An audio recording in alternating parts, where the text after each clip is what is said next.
That's my head. Yeah.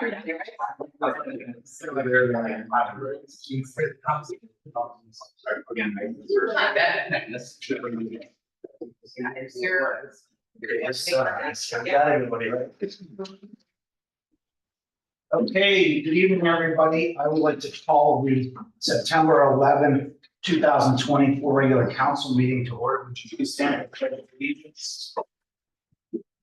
Pledge allegiance to the flag of the United States of America, to the republic for which it stands, one nation, under God, indivisible, with liberty and justice for all. If you remain standing for just one moment, I would like to just observe a moment of silence, given that it is September 11th, and think about the 2,977 victims that lost their lives on September 11th, 2001.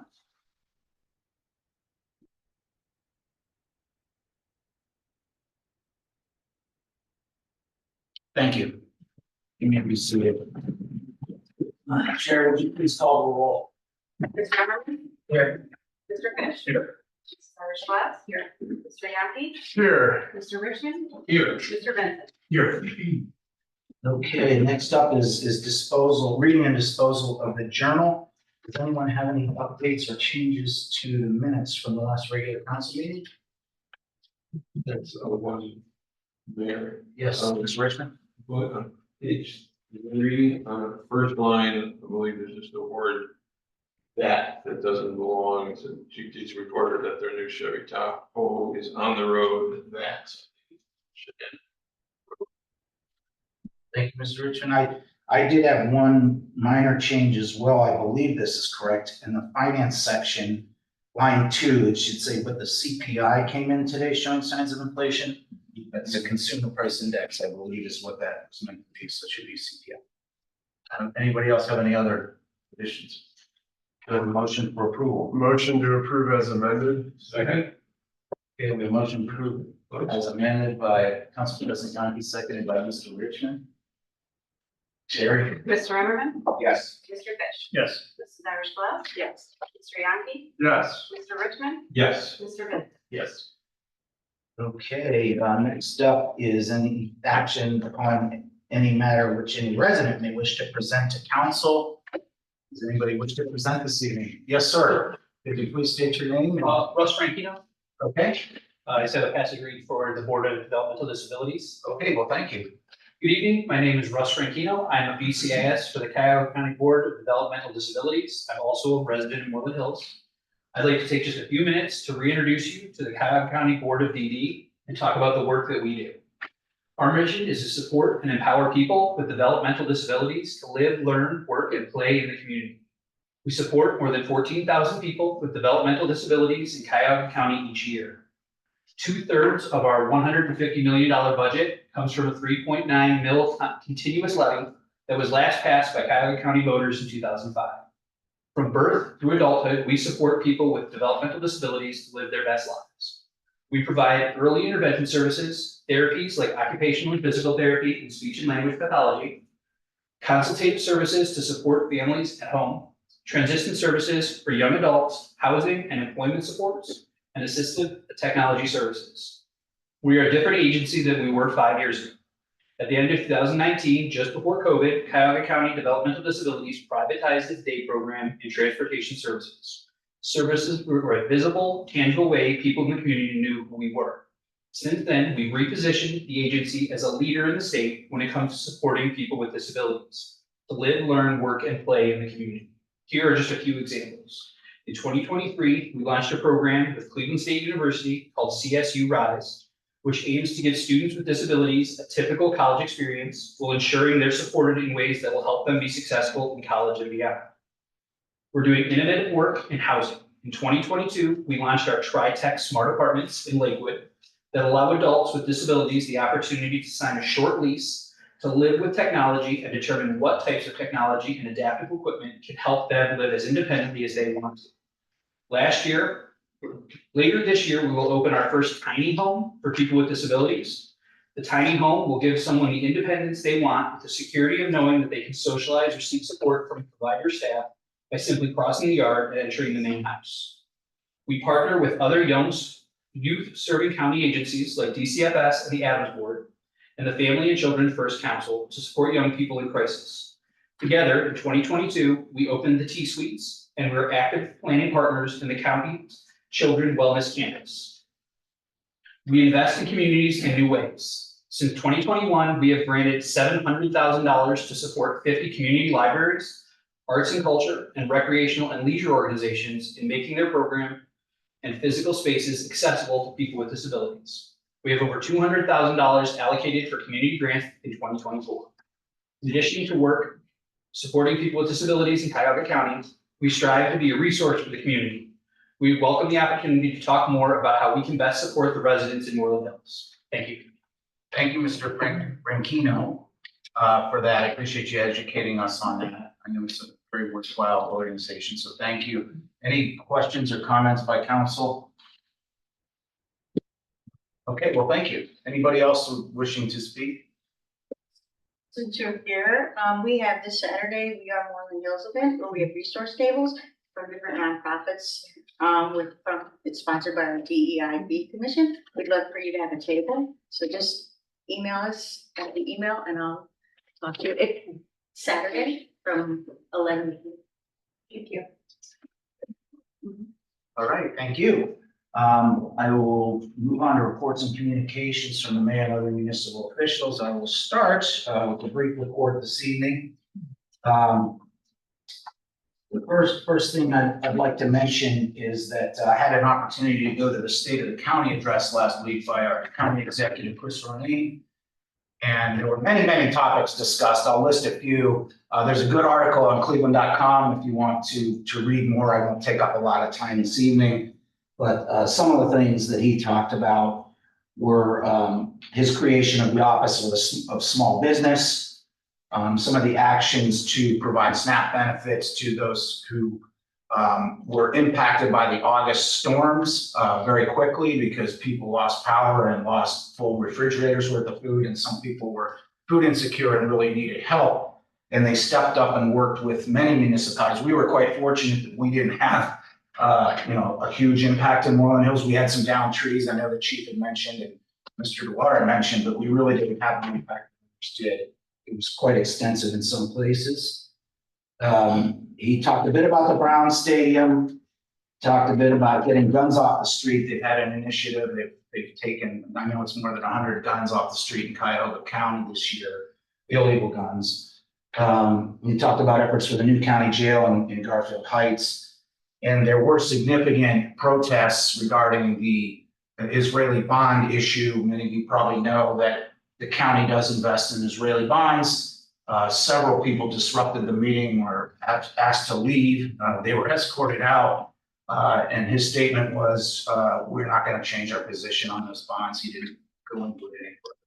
But again, I encourage you to cleveland.com if you want to read more about it. I thought he did a really nice job. He's got a good personality. And he's a good speaker. So another thing I wanted to mention, I've been speaking with our finance director, Mr. Shaw. I'm more than likely, it's not a final decision, but I would like to create and pass our budget earlier this year than we've done in the past. Reason being that we typically put in a temporary budget and then we pass the budget later in the spring. And I've been discussing with Mr. Shaw, could we actually plan a little bit earlier and pass our budget in December so that we're ready to go in January? I just think it's a more potentially efficient process. There are a couple of things, and Mr. Shaw can certainly mention them in his report, but I think it would be more efficient, and we'd have our budgets for our department heads sooner as well. And I know that other communities do it. So there are some things that we might have to think about a little differently or think a little bit earlier, but if we get going now, I don't see why not. I know it's always been done differently, but that's something I would like to do. Let's see if I have anything else. Oh, one last thing. Sherry reminded me, next month there will be no committee, the whole meeting, that it conflicts with Rosh Hashanah. So I'll work with our council president on preparation for the council meeting, since we won't have a meeting. We have to have some type of meeting. I'm sure we could. If we don't, depending on what kind of legislation we have, we will figure out how to make sure people get the materials. And that's all I have, unless anybody has any questions.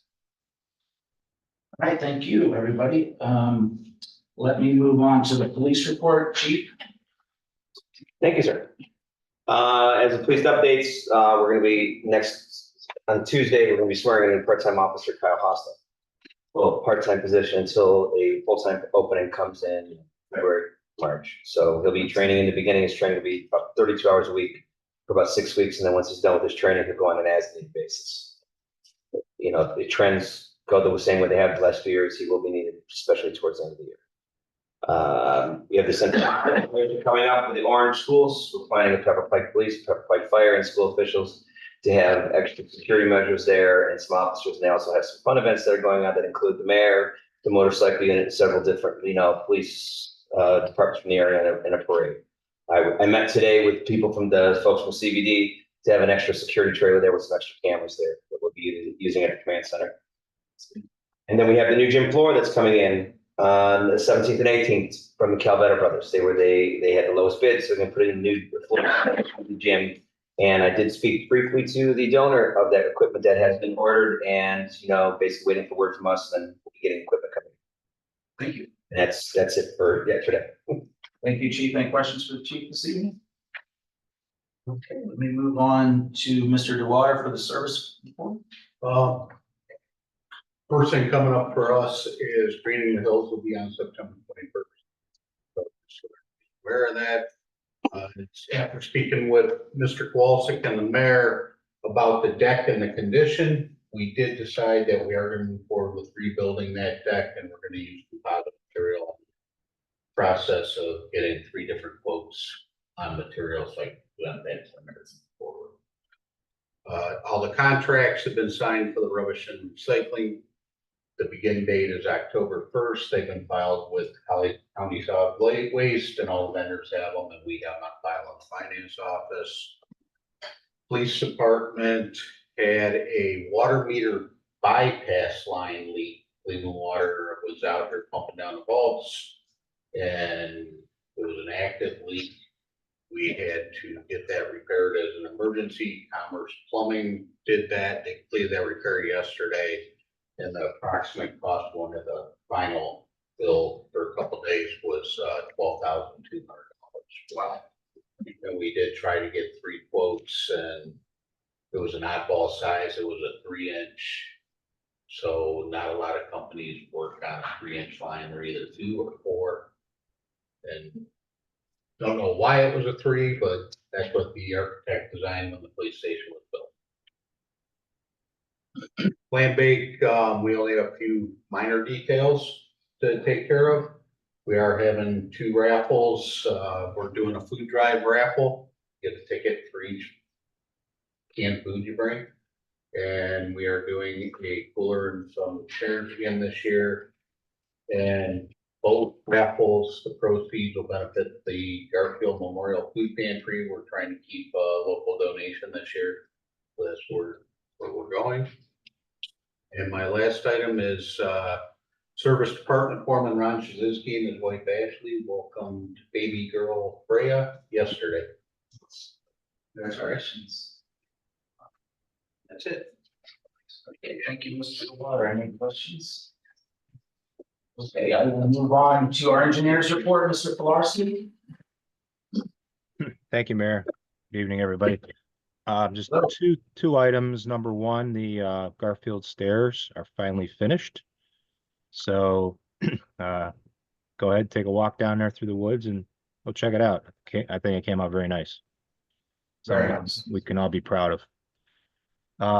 The other item I have is the road program is finishing up with some final items. One of those is the chip sealing with the fog sealing. Just in case any council people get questions from the residents. We did get some calls about stone on the road, loose stone. That does get swept up, and it is being swept up. And 2 weeks have to go by before the fog seal gets put down. The fog seal is just a black liquid, makes it darker, and it's just an extra layer of emulsion or glue that goes down over the top. So that'll be happening in about 2 weeks in case anyone questions you, or if they do, you could refer them to me or Ted, and we can answer their questions. So that's all I have. Okay, thank you, Jeff. Any questions for our engineer? Okay, good, thank you. A finance report, Mr. Shaw? Good evening, Mayor. Good evening, everyone. Evening. So let me address the early budget first. You mentioned that. And, certainly it's doable. A lot of communities do it. So obviously we'd have to make some strong assumptions. The three things that we typically wait for at the end of the year while preparing the budget. Number one is the property tax that the county sends us over. They send us something called the Schedule A, which basically tells us once the tax rate is approved, which we are going to approve tonight, they get to work and they put together a schedule that tells us what the estimated tax revenue is going to be from property taxes. We don't get that until usually first week of December, maybe second week of December. So those are the numbers we use to put in our budget, and those are pretty solid numbers when the county gives it to us. So we may not have that at the time. The second one is the cost of living adjustments for the employees. I believe we do that again sometime in December. So we will have to make an assumption on that, and we can certainly do that. That's not an issue. And the last, but the biggest item is the infrastructure.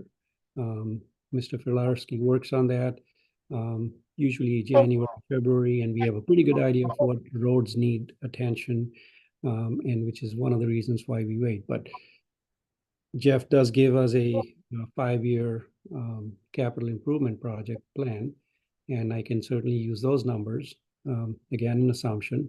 And if he has any tweaks, we can make during the following year as an amendment to the budget once it's approved. So, like I said, it's all doable, not an issue. Just so I wanted to get it out there to let you know that it's going to be a couple of assumptions that we have to make in order to get it done. But certainly it will avoid this temporary budget and then passing the permanent budget in March. So, and we can do that. And then on income tax revenues, I think we're still holding steady. We're about 19% over last year. I've not seen that in some time. So hopefully it stays there for the rest of the year. And that's all I have, Mayor. Thank you, Mr. Shaw. Any questions for Sean? No, thank you. Let's see, do we have Mr. Kowalczyk on there? I think we do. Do we have a building report this evening, sir? Yeah, thank you, Mayor. I just wanted to bring everybody up. It was another busy year again at Orange High School. They spent the entire summer, as if you recall, last year they had started doing a lot of the corridor remodeling work because those corridor walls were never fire rated, and they got that completed on the main level of the high school. Over the summer this year, we actually got that done on the second level of the high school, as well as taking care of those same corridor walls in the lower level. And they also installed a new elevator, which is almost completed, and all the administrative offices were rebuilt because all the walls in there did not have any sound deadening barriers. And so that was becoming a problem, having to deal with students and everything. So now they have fully insulated walls to provide sound insulation on when people have to meet with the students or parents and they have sentences that needed to be discussed. The other project I just wanted you to be aware of, and although it was in Pepper Pike, the Beachbrook property, actually about a year ago, was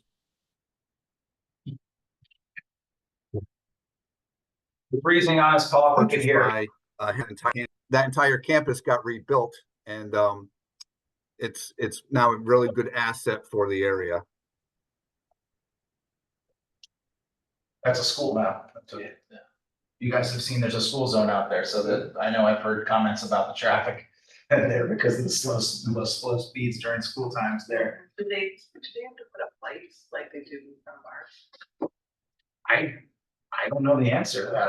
I know it says school zone and you have to go that fast. I don't know if they have to have flashing lights or not. That's a great question. I don't know what the code is on that.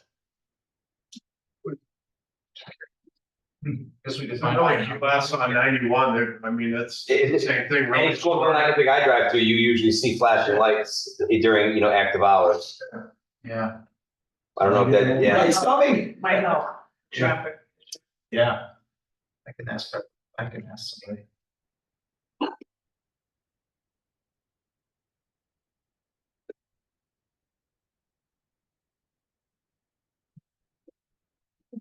Anything else for Mr. Paulson?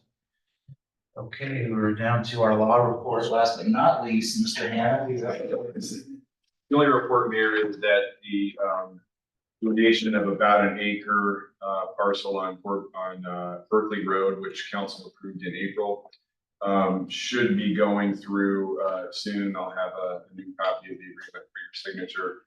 The donors legal counsel was working on a revised deed form, and then there were a couple of other cleanup changes that we caught. So I anticipate signature on that within the next couple of weeks, and then closing should be within about 60 days. Okay, great. And that was the Leonard Horvitz estate and the RDM Foundation. Yes, I recall that. Thank you very much for the update. Appreciate that. Okay, I'm going to move on to appointments and confirmations. And I would like to start by making a motion to ask council to confirm the appointment of Saffron Melly to a one-year appointment to the Parks Commission as a member of the Student Leadership Program. I get the Student Civic Leadership Program. Would someone be willing to make that motion? I would like to make that motion. Okay, thank you, Mr. Arman. Second. I hear a second. I heard Mr. Fish. Okay, Mr. Arman made that motion, seconded by Mr. Fish. Would you call the roll, please? Mr. Emmerman? Yeah. Yeah. Cyrus Black? Yes. Mr. Yankee? Yes. Mr. Richmond? Yes. Mr. Vincent? Yes. Thank you, council. We're very happy to have you for another year. Okay, and we have another appointment confirmation this evening as well, but I'm going to ask Mr. Yankee to pull forward an ordinance, or excuse me, a resolution 2024-40 and present that before we have that swearing in. Thank you. Tonight, it's a resolution confirming the mayor's appointments to the Green Commission and confirming council's appointment of a student in the village's Student Civic Leadership Program to the Green Commission and the DEIB Commission. So as we discussed in the last committee of the whole meeting, we have 3 new members of the Green Commission. They are Andrea Dawson. Her term will expire December 31st, 2025. Karen Cunningham, whose term will expire December 31st, 2027. And in attendance tonight is Nicole Melly, as written down here. And her term will expire December 31st, 2027. There is one other, there was a term alignment done. Yvette Bosman Wright, she was initially appointed in January 2024.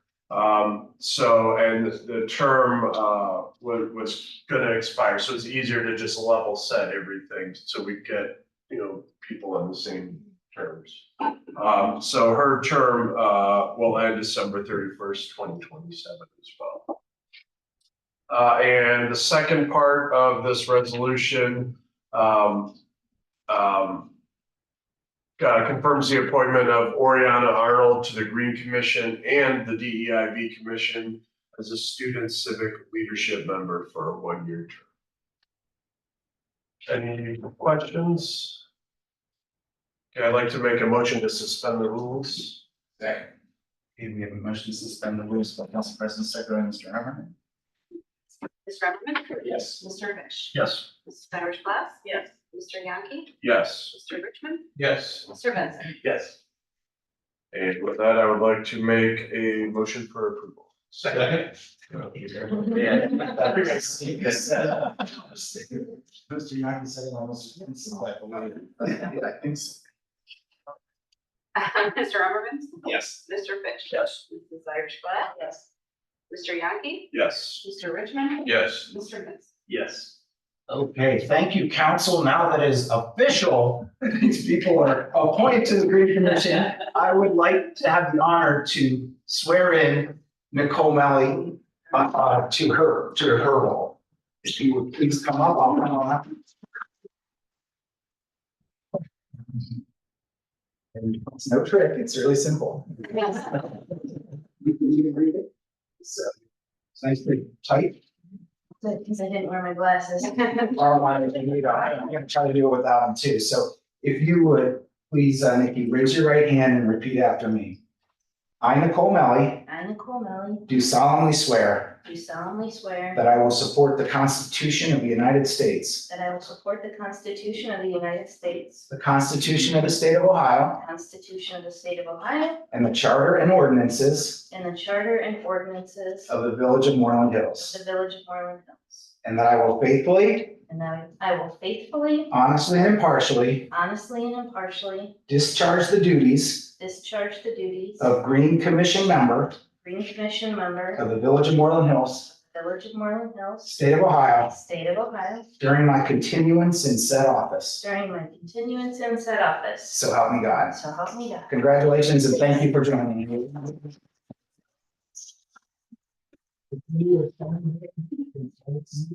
Take one for your refrigerator. Woo!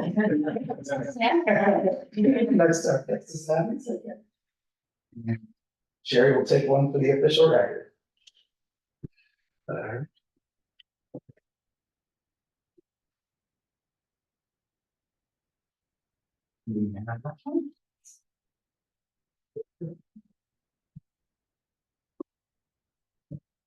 right, thank you very much. I'm very much looking forward to the new members on Green Commission because there's just a lot of energy and excitement that they're bringing. They've already come to one meeting unofficially, and that was great. So thank you so much.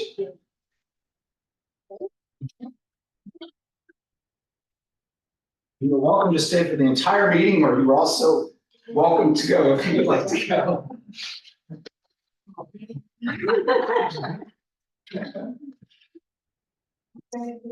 Okay, so that concludes appointments and confirmations this evening. Communications, petitions, and claims, we have none, so I will move on to reports of committees. Mr. Richmond, you have a heavy vote this evening. Let's start with the BZA and planning report from the meeting on September 3rd.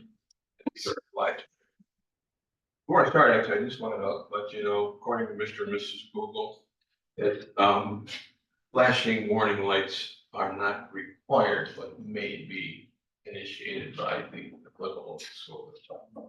I concur. 45/11/21. That's exactly. All right, great. So Board of Zoning Appeals met on September 3rd.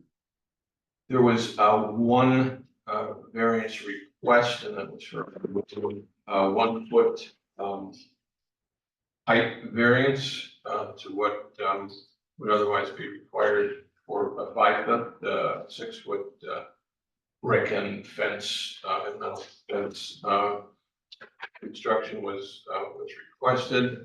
Variance was not approved pursuant to a 3-3 vote, which may have been a first for at least in all of our collective recollection. And interesting, the planning commission does not have, like council has in its charter, a tiebreaker where the vote by the mayor would break the vote, probably because the mayor and the planning commission is a voting member.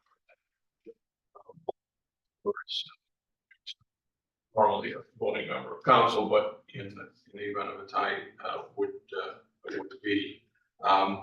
And just for a 2-minute quick summary, when planning commission evaluates variances, they do so according to our ordinance, which is section 1131, which basically codifies Ohio law, the case law predominantly from a case called Duncan, and that calls for an applicant to prove either a practical difficulty or an area variance request or an undue hardship for a use variance request. And then our code and that court case lists a number of factors in order to better define or arrive at those general standards, just including a couple things like, are there special circumstances particular to that particular property? Is the variance substantial? Would the essential character of the neighborhood change? And just one extra minute in this case, I believe basically those that were in favor of the variance looked at the substantialness of the variance, or not being substantial based on the 1 foot being not a large request, and that the essential character of the neighborhood would change. Those that voted against the variance, I believe, is mostly due to the fact that they looked at substantial change in variances being the effect it might have on all folks wanting to basically circumvent the code, and at any time there was a desire to increase the amount that's called for in the code, as well as the fact that the extra foot, according to research that was brought out during the hearing, 1 extra foot high wouldn't prevent. They wanted the extra fence for a deer, and that 1 foot to try and prevent deer, but that 1 extra foot was not based on the evidence that was brought to the hearing. Would it be a deterrent factor versus another 3 or 4 foot perhaps? And certainly and that wasn't what was requested by the applicant, and not something that the commission wanted to do. So again, since there wasn't a majority 4 foot vote, that variance variance request did not pass. Planning commission was a little less eventful. Following items were approved. A window alteration at 31500 Jackson Road. A addition to the home at 3680 Shepherd River Road. A new dwelling at 80 Mill Hollow, and a new dwelling at 180 Starcrest Drive. Thank you, Mayor. Thank you. Any questions? Okay, let's move to facilities. This is our class. We met facilities on September 3rd as well. You have a report this evening? That's small. I'll let the minutes stand. They're very self-explanatory. The pump station update provided by Ted is available as a point of reference as well for the details regarding that area. Ted brought up the deck, and Jeff brought up the stairs, so I'm left with sewer. So the 2023 sewer inspection and cleaning program is being closed out, and ordinance 2024-37 will address that. And the 2024 sewer program inspection and cleaning program is being planned, and there is a resolution for bids. So I'd like to make a motion to allow the village engineer to develop specifications and advertise for bids for the 2024 sewer inspection and cleaning program. Second. Okay. Mrs. Glass made that motion, seconded by Mr. Rich. Gary? Mr. Emmerman? Yes. Mr. Fish? Yes. Mrs. Ravenscroft? Yes. Mr. Yankee, Yes. Mr. Richmond, Yes. Mr. Vincent. Yes. Okay. Anything else that you have? No? Okay, thank you very much. I will move to roads and safety, which also met on September 3rd. Mr. Vincent, do you have a report? Yes, Mayor, I will just let the minutes stand as they are written as well, because both the chief and the service director provided most of the content that I was going to mention. One miscellaneous thing I would like to mention of the committee as a whole, I did research and found out that our sewage from Moreland Hills goes to East Cooley Land. That was brought up, and I thought maybe some of the folks in the audience might like to know that, where your sewage goes if you happen to have a sewer in Moreland Hills. Thank you very much. I'm glad to know that. I was thinking it was in Cleveland. It goes west for a while, so I was thinking it's going across the southern, but then it winds its way north to the city. Thank you very much. Okay, next up, we have a Parks Commission, which met on August 19th. Mr. Young, do you have something? Yes, the minutes, Sherry will distribute them once they're received. Just one quick thing to touch on, October 5th is Head for the Hills. In addition to the run, the pricing, we decided to change to make it more, family friendly. Before, I think it was, $30 just for everyone. For 15 and under, it's $15. So October 5th is Head for the Hills, coupled with the 5K and you can do a self-guided hike, but this year we worked with the Western Reserve Land Conservancy, and we will have a kids-oriented guided hike by a naturalist. So, again, trying to, really the main thing, while it is our biggest fundraiser, one of our tasks is to bring awareness to the park and bring people out to see. I mean, I've still run into residents who are like, I did not know we had a park in Moreland Hills. And then they go and they say it's amazing. So, which it really is. So registration or packet pickup starts at 8, and the run and hikes will both start at 9. That's all I I appreciate it. Just one quick question, can the hike be for kids of all ages? have. Yes, Alright. yes. Yes, it's like I said, it's No age more, discrimination. it's the naturalists, it's not for, avid, people in the woods, and they're gonna be using all the scientific Latin names of the trees, but so it's, but yeah, of course, you're more than welcome to do. Residents. Yes. Yes, you can tell your residents. Okay, thank you, Mr. Young. So next up is the DEIB Commission. The last meeting was on August 20th. Mr. Richmond, have something for us? Thank you, Mayor. I do. The predominant business on the 20th was planning for the very exciting second year of We Are Moreland Hills event this Saturday from 11 till 3. And wanted to add a definite please come, please tell your neighbors, please tell your friends, your residents. It will be bigger and better than last year, as tough as that is to follow, because last year was a great event. There'll be food trucks, and ice cream, cornhole tournament like before, and additional teams. Even if you've never played before, it's very easy, are encouraged.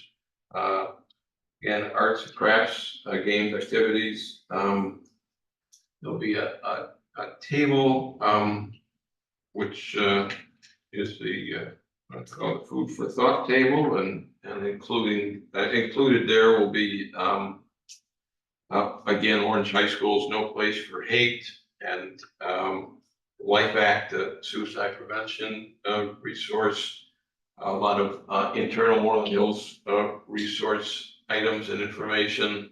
And it will definitely be a great item, and I hope everybody, for a great event, I hope everybody will come. It was also mentioned at the meeting that recipes for the cookbook are coming in slowly but surely, and again, if any of you all here or anybody you know is a great, what have you, chili recipe or anything that you can think of, would love to have it.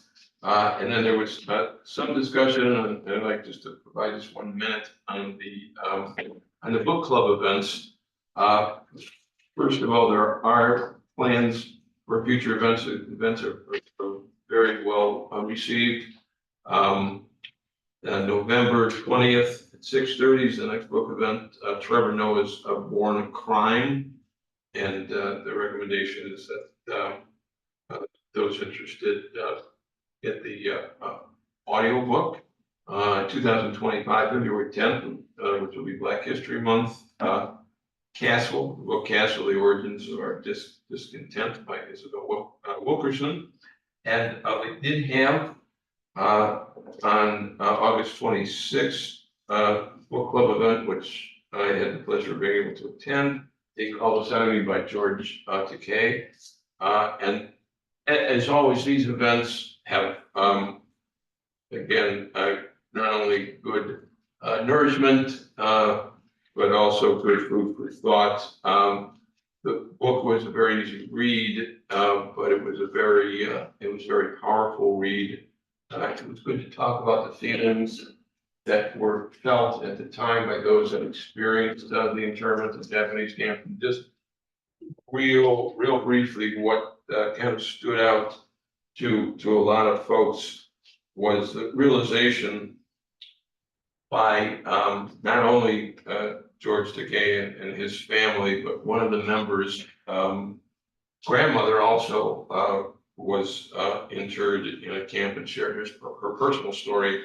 But basically the recognition that even after going through all of this, the quote in the book was, "People can do great things. They can come up with noble sounding ideas, and they have, but people are also fallible human beings, and we know they made a terrible mistake." And I think after going through all of that, there was still that positive energy, and so much so that a good deal of those that were interred had the option and took advantage of it to join the military. And again, a powerful passage in the book was that the Japanese Americans made very difficult choices to demonstrate their patriotism to this country, even when it affected them at the time, which was just a great show of character. And that is my report. Thank you, Mr. Richmond. Yes. Sorry, can I add one thing? I was in attendance as well. And Lori graciously offered a table for council members for us at the event on Saturday. So if we're able to make it, we have our own table. Thank you. Am I included? Maybe. I'm on the council. No, I am. I will be there. It's not a Okay, thank you, Mr. Glass. And lastly is the Green Commission met on September 4th. Mr. Richmond, again, you have a brief report. Thank you, Mayor. I do. The Green Commission met, thank you. No, the Green Commission minutes are self-explanatory. Let's point out 3 quick items. 1, the new members were introduced. They already had good and positive ideas, and the commission basically happy to have the new energy that was brought by them at the meeting, and we look forward to that continued positive energy.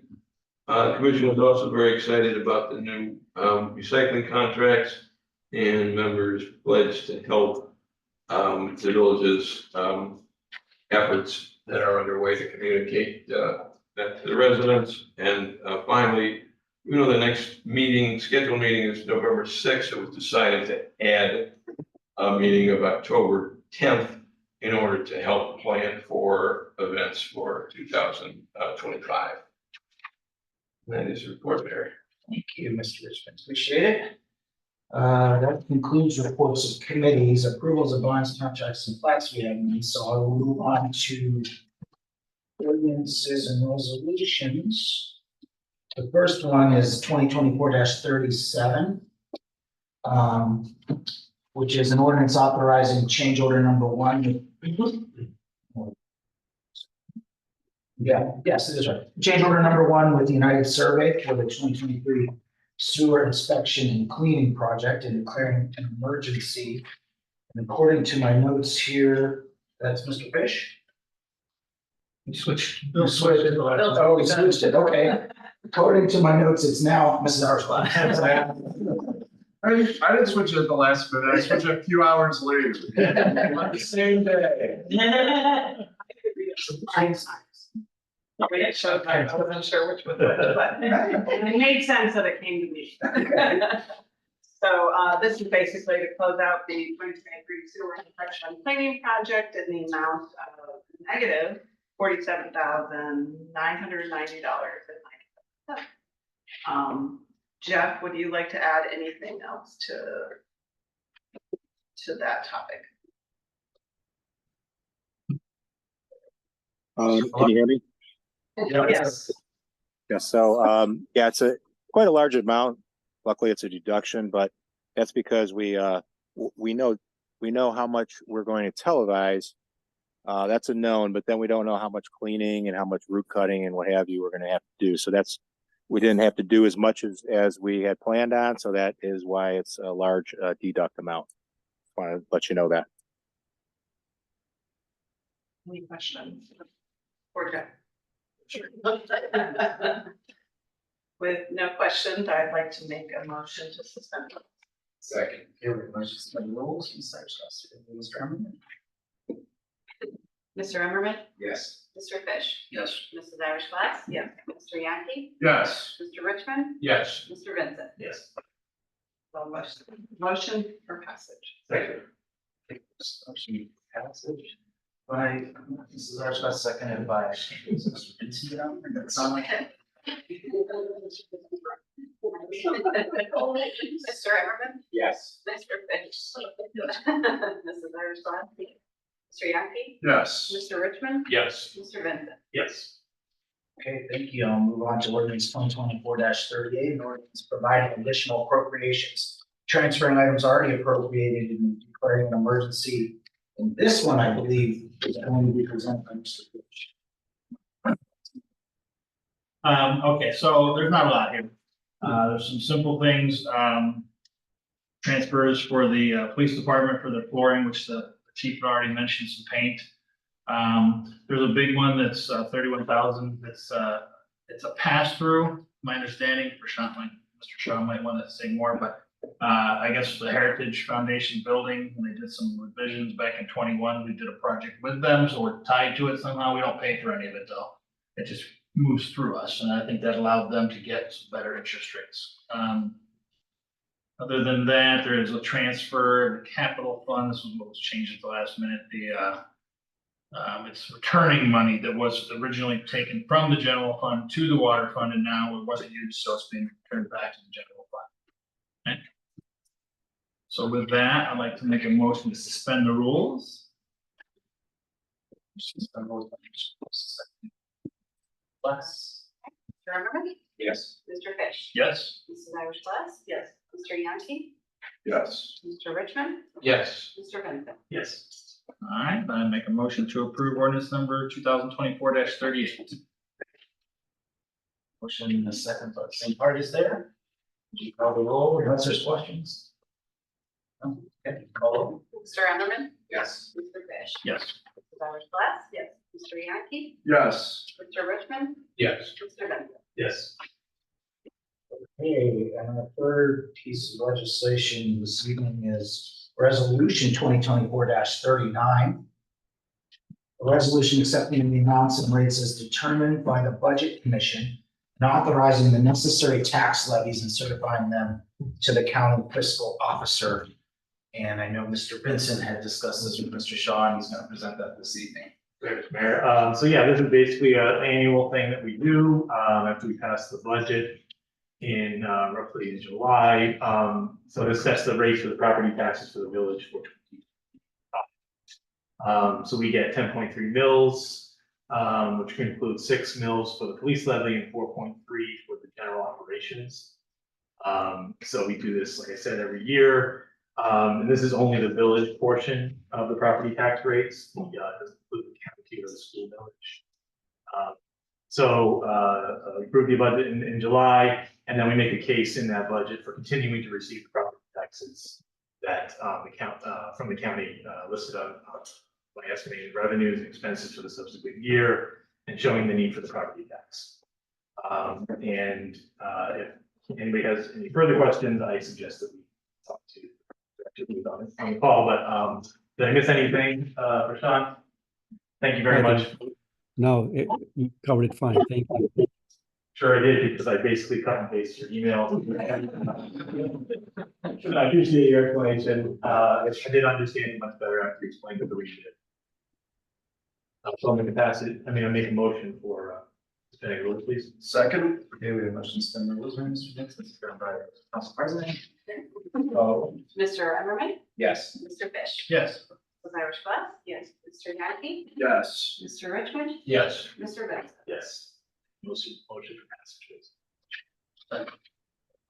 Motion for passage by Mr. Vincent, Mr. Fish, Sherry. Mr. Emmerman, Yes. Mr. Fish. Yes. Ms. Irish Glass, yes. Mr. Yankee, Yes. Mr. Richmond, Yes. Mr. Vincent. Yes.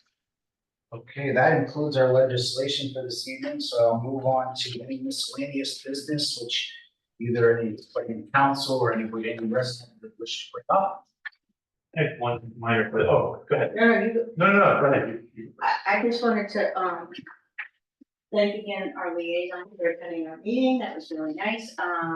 And to thank the service department for tables. We have, increased the number of resource tables incredibly, so we really appreciate all the work that's gonna go into it. Thank the chief for arranging for extra parking at the polo fields if we need it, and hopefully thanking all of you to come. We've advertised at a number of block parties this summer. People are really excited. They remember it. It's a way to bring everybody together and create a real sense of belonging. Sue Reed is writing an article about the event again. You were on the front page last year, if you remember. She's already contacted some people, she told me, so she might be also, and there will be a photographer there.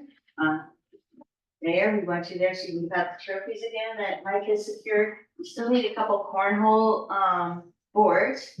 And we also need teams that haven't yet signed up. So all abilities, please push that. I have some flyers. And last but not least, I have about the recipe book, like we said, we want recipes by the end of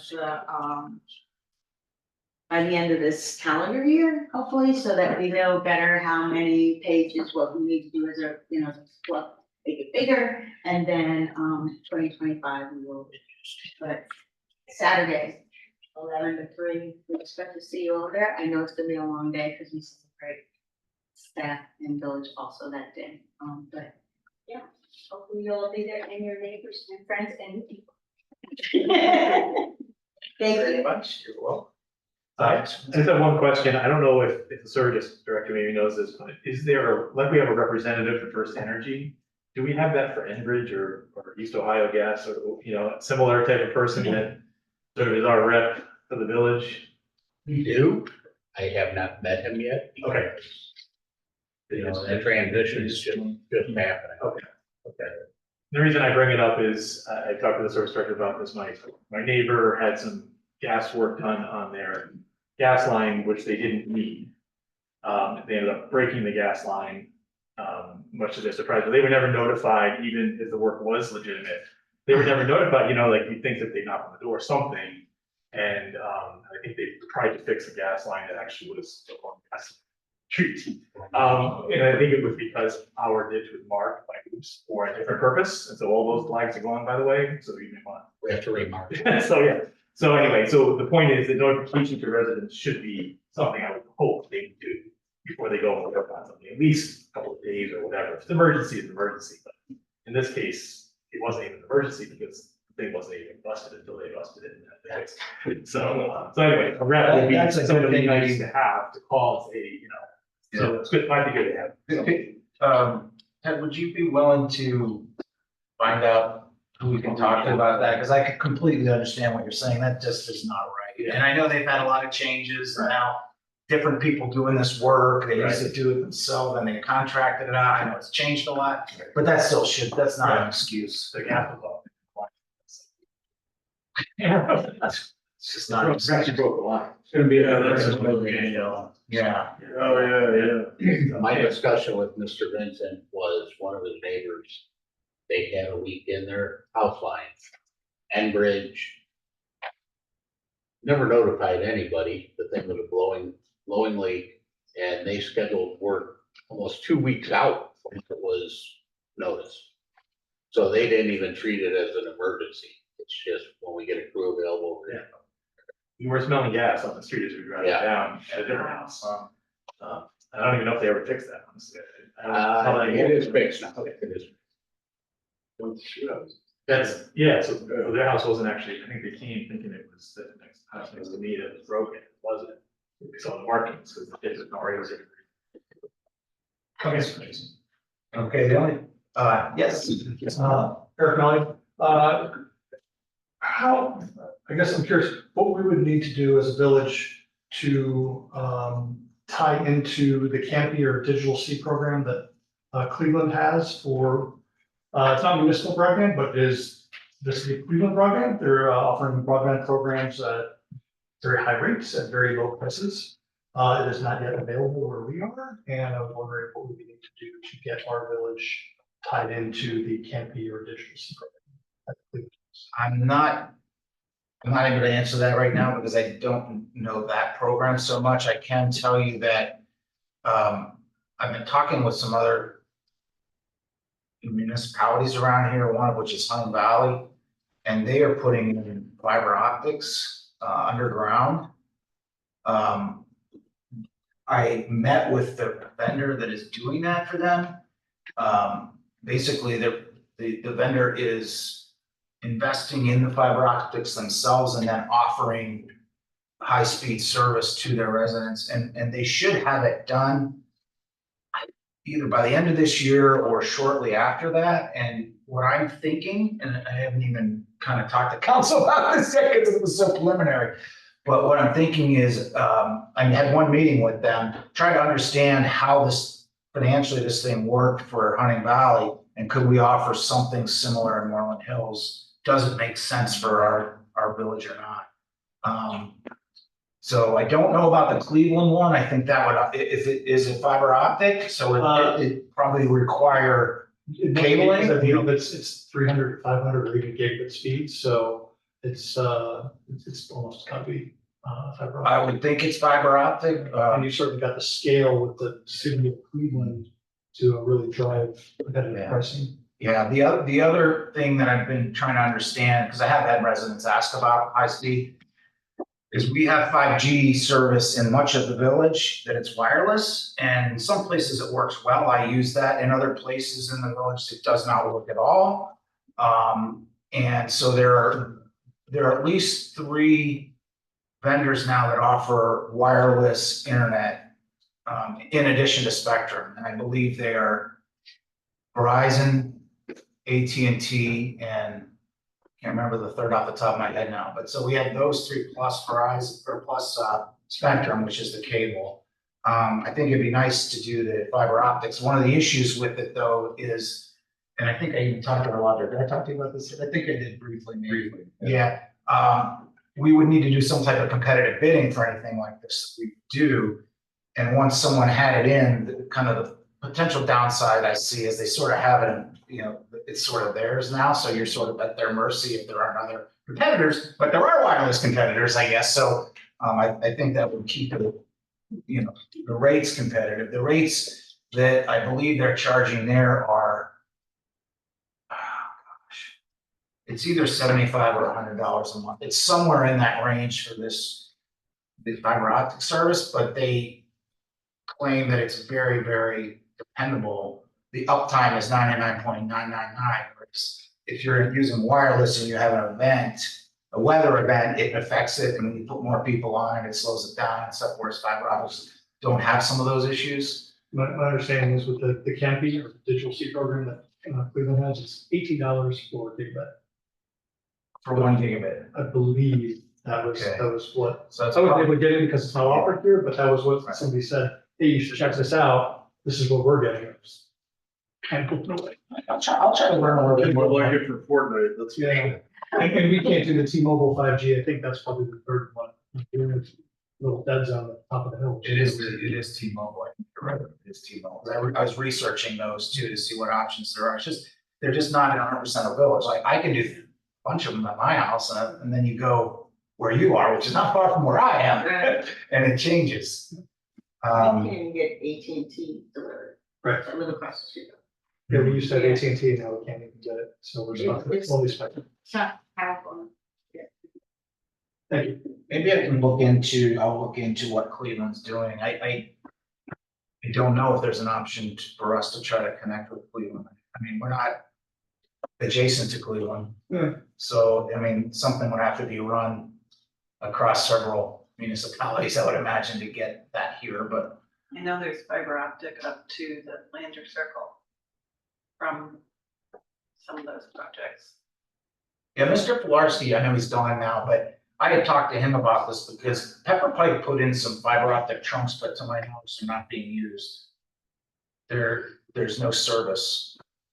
They put in the trunks in case in the future someone will come in and invest in it. But what's difficult for us is to get someone to invest in it because we're small, and people are like, what power do we have over these huge? How many, I mean, they're Right. just like a consumer base and, Yeah. we have 1,500, homes. Yeah. Yeah. But if we could get more service here, I would think they would love it. Maybe that's the advantage of, if Honey Valley is getting it, then obviously they're trying to get sunlight somewhere, so it could be Yeah. very good to have those. Well, yeah, so I did provide them the number of road miles that we have in the village from Jeff. I got from Jeff Pilarski. I have not heard back from the company since I met with them, so I don't know what they're doing with the information, but they were gonna try to cost this thing out, and I was gonna eventually, once I had something, tangible, I was gonna share it with you guys, but it's just so preliminary now, I have nothing, I have a piece of paper from Honey Valley, and that's it. But it is pretty interesting what they're trying to do, and Bruce Maveck the mayor Maveck seems pretty excited about what they're doing, so trying to see if I can piggyback on that. Oh, sorry, go ahead. Go ahead. Yeah, no, I just wanted to thank you for a beautiful tribute that you put together at 10Q6 Memorial Service, who, as you know, dedicated a good part of his life to public service in the village of Moreland Hills, and particularly always seemed to seek consensus in the high road and put residents of the village of Moreland Hills first. And you, I think, would have done a better way to put that all together at the service as you had done. Well, thank you. I appreciate that, Mr. Richmond. I enjoyed doing it. It was a pleasure doing it, and I enjoyed collecting all the comments from you and from our department heads and others about Ted's service. So, maybe also help me learn more about the contributions Ted did make to this village over a number of years. So, thanks. Last thing I have is, just want to thank Mr. DeWater. I drove by the park and I saw the sign up. It's the village event this weekend, so hopefully that helps. See if we can do that around other places, but it is going, so. Lori, I hope that helps us even with a few more attendees. Yeah, we have a lot of people who are coming because you don't register for it. So we know there's a lot of people coming in. I'm gonna give everybody this because there's a QR code for the cornhole tournament. Because we do need more teams, please. And a couple of our people in the class, so. But thank you, and thank you for all the tables that will be delivered for us to use. People are excited. It's a village event. Right. Hey, one thing, you Sherry, thank you for your help with the park. Because Sherry also was able to secure the parking, for Headford Hills. So she committed, required commit pay with paperwork done for the Metro Park, so. Thank you. Thank you for your help. Thank you. So we're in the clear. We're official now, right? Yeah. Sherry, thank you. Anything else, anybody else has? I'll entertain a motion to adjourn. So moved. Second. Sarah County President, seconded by Mr. Fish. Mr. Everman? Yes. Mr. Fish? Mrs. Glass? Yes. Mr. Yaki? Yes. Mr. Richmond? Yes. Mr. Vincent? Yes. So everybody. So Rick, what direction is it? What road does it go down? Where is it? So many different. It doesn't go straight.